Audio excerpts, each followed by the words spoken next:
L'autoradio, donc c'est un Airlink 2, c'est-à-dire que vous avez un écran tactile qui a des boutons ici tactiles aussi, qui vous permet soit d'aller encore une fois sur la petite maison, donc c'est pour revenir au menu principal, couper l'écran.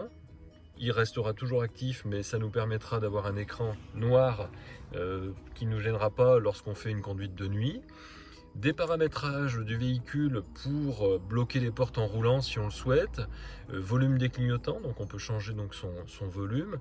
Est-ce qu'on veut un son d'accueil lorsqu'on rentre dans le véhicule ou pas?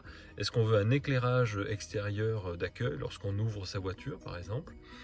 Un plafonnier d'accueil, c'est-à-dire quand j'ouvre ou quand je ferme ma voiture, le plafonnier va s'allumer à distance ou pas. Essuyage arrière, lorsque j'ai passé la marche arrière et que mes essuie-glaces avant sont en route, ça mettra en route l'essuie-glace arrière. Et l'indicateur de style de conduite, ça c'est ce qui vous permet de savoir si vous êtes un bon conducteur, en tout cas conducteur écologique.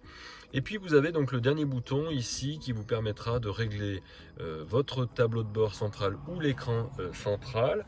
L'écran central c'est celui-ci, le tableau de bord c'est celui-ci à gauche. Donc si j'appuie sur tableau de bord, je vais pouvoir changer les couleurs d'affichage et votre écran, alors on se rend pas bien compte parce qu'il fait jour, mais votre écran va prendre la couleur effectivement de votre choix. Voilà. Vous appuyez toujours sur la touche donc de la petite maison pour revenir à 0.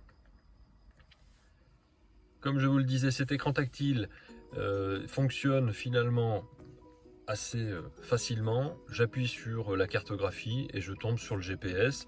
Je vais sur navigation et soit je saisis ma destination, soit un itinéraire, soit je vais directement sur la carte pour choisir un lieu. Voilà, c'est assez simple d'utilisation. Pour la radio, c'est le même principe. Je clique dessus parce que je vais chercher une station bien particulière et à ce moment-là, je vais la chercher par ordre alphabétique. Soit je connais la fréquence et je vais chercher ma fréquence manuellement avec la petite touche ou automatiquement avec les deux flèches.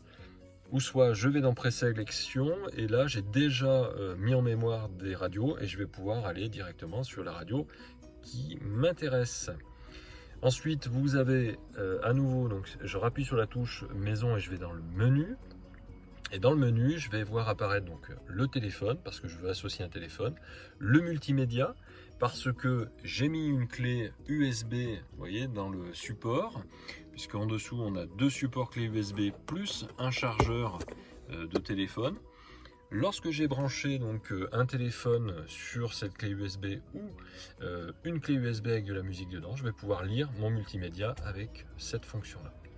Et ensuite, on a donc fonction véhicule, c'est pour avoir les différentes consommations ou retrouver l'ordinateur de bord, des réglages différents, la remise à zéro de la pression des pneumatiques par exemple, parce que vous avez fait la pression des pneus, et pour être sûr qu'elle vous prévienne lorsqu'il y a une perte de pression, mais il faut le remettre à zéro à chaque fois. Dessous, nous avons la climatisation, donc automatique. Vous réglez simplement ici en automatique. Les températures que vous choisissez s'affichent sur l'écran principal. Je règle la bonne température. En fonction de la température, ça va ventiler plus ou moins fort. Vous voyez, ça va se réduire automatiquement puisque j'ai demandé 21 degrés et la ventilation va s'arrêter naturellement.